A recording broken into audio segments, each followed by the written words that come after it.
Bonjour mes élèves, j'espère que vous allez bien. Alors aujourd'hui, on va apprendre à modifier l'arrière-plan des diapositives. Bon, suivez avec moi sur la page 37 de votre manuel. J'apprends. Comment je modifie l'arrière-plan des diapositives?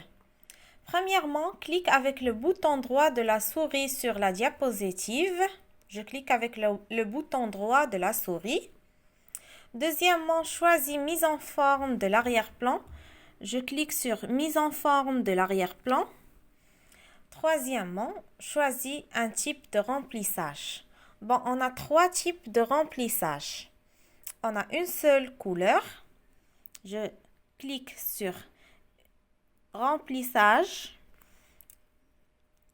Après, je sélectionne une couleur. Procède au réglage de ton choix et clique sur fermer. On a couleur dégradée. Je clique sur remplissage dégradé. Clique sur l'outil couleur prédéfinie. Sélectionne une couleur. Procède au réglage de ton choix. Clique sur fermer. Et on a motif et texture. Je clique sur remplissage avec image ou texture.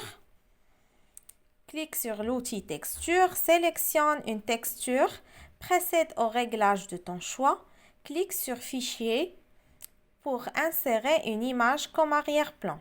Clique sur fermer. Bon, premièrement, on va travailler sur une seule couleur. Bon, ici, j'ai une diapositive. Je clique avec le bouton droit de la souris. Je clique sur mise en forme de l'arrière-plan, remplissage uni, couleur. Je clique sur une couleur, par exemple, je clique sur la couleur verte. Voilà.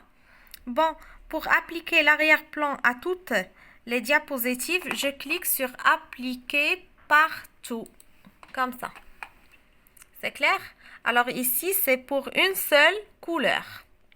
Pour couleur dégradée, je clique sur remplissage dégradé, comme ça. Après, je choisis une couleur prédéfinie. Par exemple, je clique sur cette couleur et je clique sur appliquer partout pour appliquer l'arrière-plan à toutes les diapositives. Comme ça. Bon, je clique sur le bouton fermer pour bien voir. Voilà. Ça, c'est pour les couleurs dégradées. Bon, pour motif et texture, je clique avec le bouton droit de la souris. Mise en forme de l'arrière-plan. Je clique sur remplissage avec image ou texture. Comme ça. Je choisis une texture. Par exemple, je clique sur cette texture et je clique sur appliquer partout pour appliquer l'arrière-plan à toutes les diapositives. Je clique sur le bouton fermer. Voilà. Alors, dans la deuxième diapositive aussi, on a le même arrière-plan. C'est clair? Bon, mes élèves, aujourd'hui, on a vu comment modifier l'arrière-plan des diapositives. Bon, si vous avez un ordinateur, vous me suivez. Sinon, soyez sûr que je vais refaire cette leçon après le confinement. À bientôt.